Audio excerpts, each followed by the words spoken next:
Welcome everyone to another edition of the Hurry Up. I'm your host, Adam. Let's get into this. So, a couple New York Giant free agency signings since the last time we talked. Remember, we talked about Joe Feliciano, or John Feliciano, excuse me, and Mike Golowski. I can't pronounce his name. Mike Glow, right? The guard from the Colts. I'm going to use his name like that. Now we have Tyrod Taylor, Ricky Seals Jones, and I also mentioned the Robert Foster kid, and not to mention Matt Gano. There's something I'm getting at, but let's get into the last two signings: Tyrod Taylor and Ricky Seals Jones. I'm going to start off with Ricky Seals Jones. You guys, got you guys. Just kidding. No, Ricky Seals Jones, decent tight end, nothing spectacular. This is a bargain basement type of signing. It's I wouldn't say high upside. He's been in the league for a couple years already. You know, he's been around, bounced around from Kansas City, the Browns, you know, Washington a couple years this year. I mean, we know Giant fans know him as the guy who cut the touchdown in week 2 to put the Redskins ahead for the game winner. So good to have him on our side. There's some intangibles I like. He's big, he's lengthy, he's got decent speed. There's some highlights with it where he has a couple long runs, but they're called back because of penalties. So I could see him being like that. He kind of reminds me of a little bit of Martellus Bennett, but lacking of the blocking skills. You know, that big kind of um, big guy, big frame kind of dude. Not the greatest blocker in the world, but will get in the way of people. You know, I think Dayball will, and this is what the good thing about a 1 year deal is: you get to see this guy on your team and what he can do. Now he may not be, he hasn't cracked 400 yards anytime in his offensive career, so I don't expect him to get more than like 450 yards, maybe five touchdowns, if that. And we're talking maybe Evan Ingram numbers for a tight end like that, not a tight end you drafted number 1, right? So we'll see. The Giants still have work to do in terms of tight end. Who knows if they're going to bring in another guy? This wasn't my one of the choices I would have made. Ricky Seals Jones. I would have probably went with a Hayden Hurst. He gives you a little bit more flexibility. But hey, the Giants signed Ricky Seals Jones, and we'll see how he does. You know, that's an interesting signing. I'm not going to say I like it. I'm not going to say I don't like it. I'm going to just let it play out. I don't think he's this great player, but the Giants aren't affording great players. And hey, maybe they hit lightning in a bottle. Maybe he just needed a chance. Who knows? You don't know why these guys don't perform. It could be on the team, or it could be on them.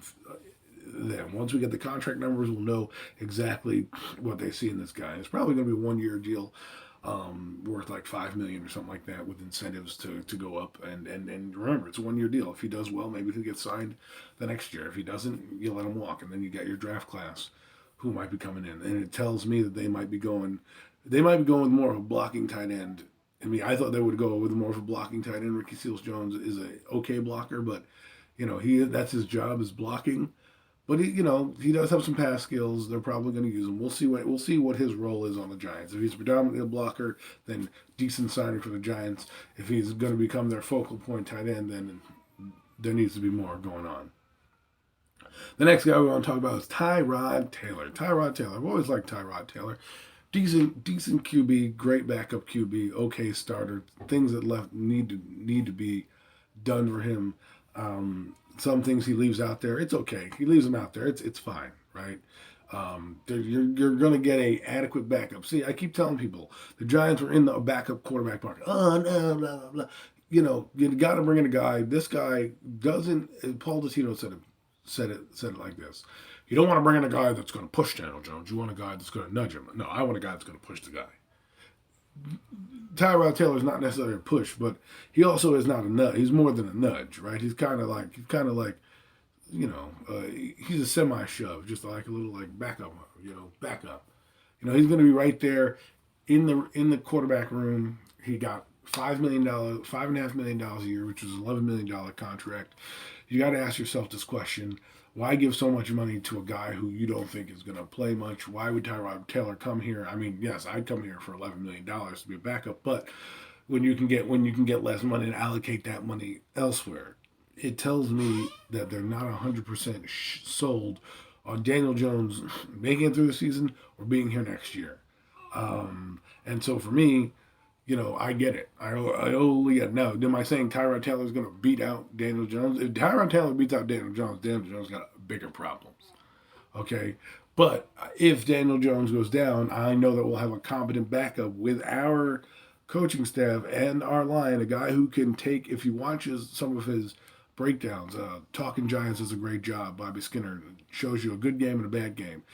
There are some things that Daniel Jones can't even do that this guy can.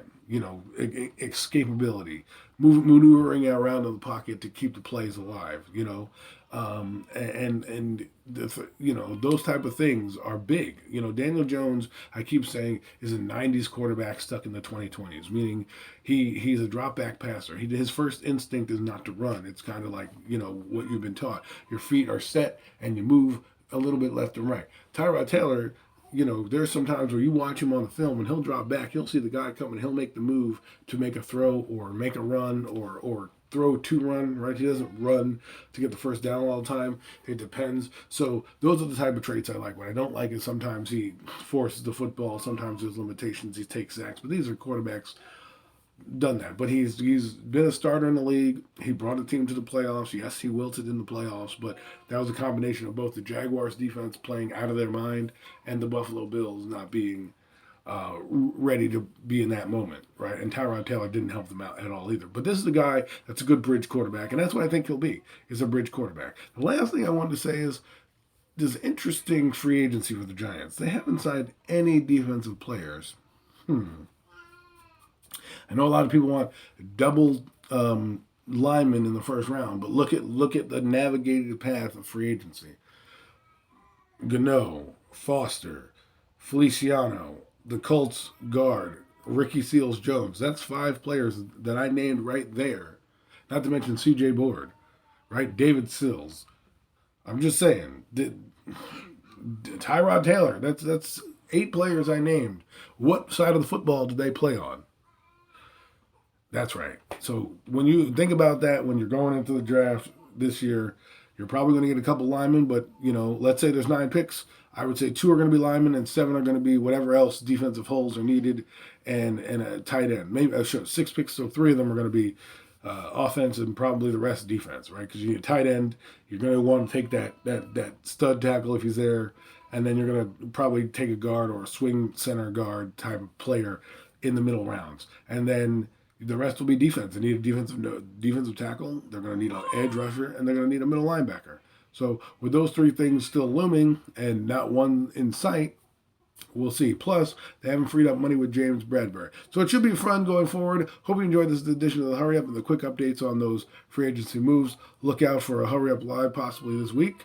And definitely Premium Takes coming to you on Sunday. We'll recap all of this, not just Giants, but all NFL and NBA and NCAA tournament that's going on. Holla at your boy.